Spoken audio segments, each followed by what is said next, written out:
Bicara soal Mona Ratuliu, maka ingatan kita langsung tertuju pada sinetron Pelangi di Matamu, di mana Mona dengan cukup baik memerankan seorang suster bisu. Maka tidak salah jika kemudian ia sampai kini selalu diidentikan dengan tokoh yang diperankannya itu. Sebenarnya kiprah Mona di panggung hiburan sudah dirintis jauh sebelum itu. Malah dunia seni sudah sejak kecil diperkenalkan orang tuanya. Dari umur 3 tahun atau 4 tahun.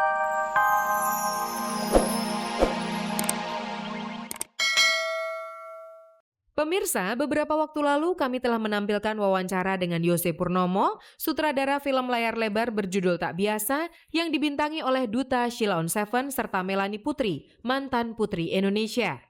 Untuk mengupas sisi lain di balik pembuatan film bertema percintaan remaja itu, sore ini kami kembali menampilkan dua pemeran utama lainnya, yaitu Melanie Putri serta Mia Kusuma.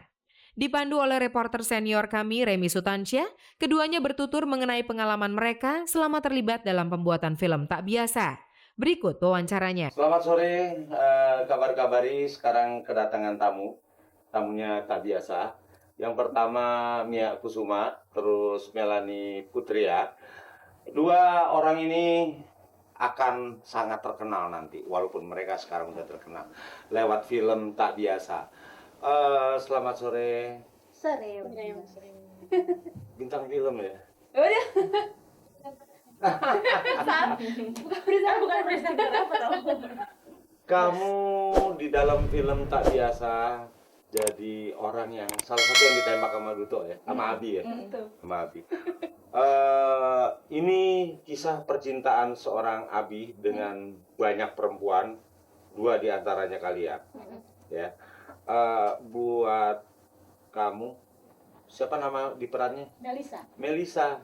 Oke, Melisa. Sebagai Melisa, kamu punya 2 atau 3 teman ya? 2 kalau nggak salah. 3. 3 ya, yang jahil banget. Iya.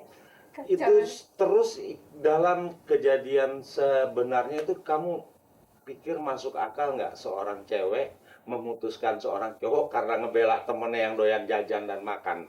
Kalau cowoknya kayak Abi mungkin aja sih. Oh gitu ya? Enggak, tapi ya karena tipikalnya si Melisa ini juga sih sebenarnya. Gimana? Tipikal Karena, Melisa iya, itu dia gimana? tuh yang kayaknya kalau nggak sama temen-temennya tuh kayaknya gimana gitu, yang dia harus gaul gitu, harus sama temen-temennya ngapa-ngapain gitu, belanja apa segala macam, kayak klik banget sampai ya bisa aja sih, bisa banget. Tapi pengalaman pribadi belum pernah ya dapet cowok yang kayak Kayaknya sih. Abi ya? Belum ya kayaknya. Apa gambaran Abi bagi kamu apa lengkapnya? Gambaran Abi ya, Abi tuh sebenarnya kayak gimana ya, dia tuh bener-bener karakter masih anak baru lulus SMA yang lagi nyari, Yang ngebohongin kamu juga? yang lagi nyari kayak sebenarnya cinta tuh yang kayak gimana sih gitu. Apa sih yang diarahin sama Yose kepada kamu dalam lakon kamu di yang Tak Biasa ini? Ya yang diarahin ya tentunya secara Yang dituntut banget. Lu harus begini ya, nggak boleh begini ya. Itu apa sih yang di apa ya, Mel? doktrin sama Jose pun? Sebenarnya apa ya? Iya, karakter tuh kan pertama baca skripnya, terus kita juga ada reading apa segala macam. Yang pasti sebisa mungkin, sebaik mungkin bawain deh. Kalau memang harus jadi Melisa ya jadilah Melisa yang baik. Dia juga mungkin jadi Nadia yang baik. Duta juga jadi baik. Di situ kamu main paling sulit di bagian yang mana? Paling sulit adalah mendalami karakternya Nadia sebenarnya. Karena terus terang beda banget sama karakter aku sehari-hari gitu ya. Oke, kalau gitu kita udahin ngobrol-ngobrol sedikit ini tentang Tak Biasa. Semoga kita bisa kumpul lagi Ya. di Tak Biasa yang lain. Thank you. Makasih. Pemirsa, tadi bincang-bincang kita dengan dua pemain film yang akan terkenal ini. Selamat sore, sampai jumpa di kabar-kabari berikutnya. Peran Poppy di serial sinetron Lupus hingga saat ini masih melekat pada diri Mona Ratuliu. Artis blasteran Sunda Manado Belanda ini meyakini bahwa rezekinya mengalir dari kecantikannya. Dengan kecantikannya itu pula akhirnya Mona disunting sang kekasih Indra Brasko pada bulan September 2002. Semakin lengkaplah kebahagiaan Mona pada saat melahirkan putri pertamanya pada bulan Juni 2003. Oke pemirsa, mari kita saksikan liputannya bersama pada segmen flashback berikut ini.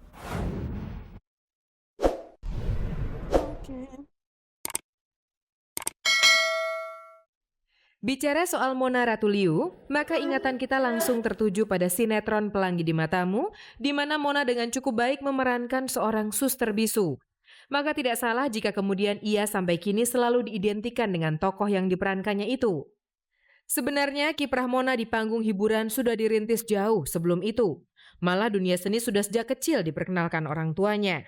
Dari umur 3 tahun atau 4 tahun, pokoknya dari kecil banget tuh udah ikut sanggar tari yang ada di deket-deket rumah aja gitu, yang memang anak-anak situ ngumpul aja terus diajarin nari itu. Karena mami juga waktu kecil bisa nari, terus ikut sanggar teater juga yang manggung-manggung teater gitu. Berkat perkenalannya dengan beragam kegiatan kesenian itulah, akhirnya di usia 15 tahun, Mona sudah terlibat dalam penggarapan beberapa sinetron.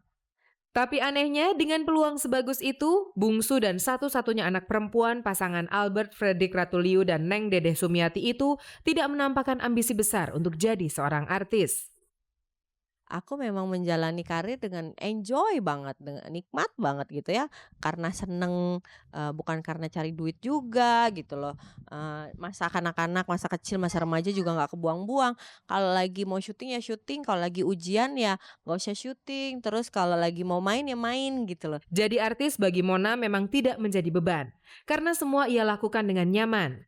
Maka tidak heran jika Mona ringan-ringan saja melangsungkan pernikahan dan langsung punya anak di saat popularitasnya sedang di atas. Aku juga nggak pernah nyangka kalau akan bisa jadi kayak gini, bisa dapat peran utama, abis ini karir meningkat apa enggak. Jadi ya aku jalanin kehidupanku semuanya dengan nyaman deh. Di kalangan pekerja sinetron, nama Mona cukup bersih. Selain memiliki bakat akting cukup bagus, Mona pun dikenal sebagai artis yang selalu berusaha bersikap profesional. Inilah sebenarnya yang menyebabkan mengapa ia sampai sekarang masih tetap mendapat cukup banyak tawaran. Dan aku juga orangnya kalau bekerja sih sebenarnya ingin selalu memuaskan klien gitu ya istilahnya. Jadi semua yang udah aku kerjain tuh semuanya pengennya kelihatannya bagus dan pengennya dari suatu kerja keras gitu, yang gak cuma main-main sinetron gitu aja. Soalnya kita kan udah dibayar ya, kayaknya mubazir aja gitu kalau kita udah dibayar terus kita nggak total. Seperti halnya kehidupan masa kecil Mona yang nyaris tanpa gejolak, perjalanan karir dan hubungan asmara perempuan berdarah Belanda, Manado, dan Sunda ini pun bisa dibilang lurus-lurus saja. Khusus tentang kehidupan asmaranya, sejak SMA Mona hanya mengenal satu pacar, yaitu Indra Brasko yang kini Apa jadi yang aku suaminya. terima dari Indra tuh semuanya tuh nyaman gitu. Jadi sama dengan konsep hidup aku gitu loh. Jadi kayaknya ngelihat cowok lain tuh udah males aja. Tapi justru berkat prinsip jalanin aja itulah, di usianya yang baru menginjak 20 tahun, Mona sudah berani memutuskan untuk menerima pinangan Indra. Ketika berita itu muncul di permukaan, banyak orang yang menyayangkan. Soalnya selain usianya relatif muda, Mona kala itu sedang berada di puncak popularitas. Kok kamu nunggu sampai berapa lagi sih, juga bingung kan. 22 masih kemudaan juga, 23, 24, 25 ya nggak tahu lah. Akhirnya akunya juga udah siap gitu loh, nggak yang di pikiran aku tuh bukan cuma main-main lagi, jalan-jalan lagi, udah mulai berpikir ke arah yang ke depan gitu. Walaupun waktu itu ada sedikit bimbang ya di orang tua, karena ya mami juga merasa nih anak gue masih kecil banget deh, kayaknya baru kemarin di sekolahin TK kok sekarang udah minta kawin gitu. Pada tanggal 14 September 2002, dalam suasana bertema taman, pasangan ini menggelar akad sekaligus resepsi pernikahan cukup meriah. Sejak berumah tangga, Mona kemudian memutuskan untuk sedikit istirahat dari kegiatan syuting. Rupanya pilihan itu merupakan sebagian strategi Mona dalam membangun rumah tangga, karena tak lama kemudian ia dikabarkan hamil. Pada 11 Juli 2003, Mona melahirkan seorang anak perempuan yang diberi nama Davina Syafa Felicia. Sejak saat itu Mona memutuskan untuk benar-benar istirahat dari kegiatan syuting. Udah mulai setahun, dia juga udah mulai bisa diajak kemana-mana tuh, dia udah kuat. Kalau dulu kan kena angin dikit sakit gitu kan, kasihan kalau aku bawa kalau kasih syuting. Nah mungkin bulan-bulan ke depan lah aku baru mau mulai syuting lagi. Pilihan Mona untuk menikah cepat ternyata tepat. Buktinya sampai saat ini ia bisa hidup tentram bersama Indra dan Davina. Malah kini setelah putrinya berusia 1 tahun, Mona sepertinya akan kembali turut meramaikan panggung hiburan di tanah air. Naik turunnya karir kita sebenarnya tergantung sama kita juga ya. kalau kita mau berusaha nggak mungkin lah karir kita turun. Banyak kok artis yang udah menikah tapi tetap karirnya naik gitu ya.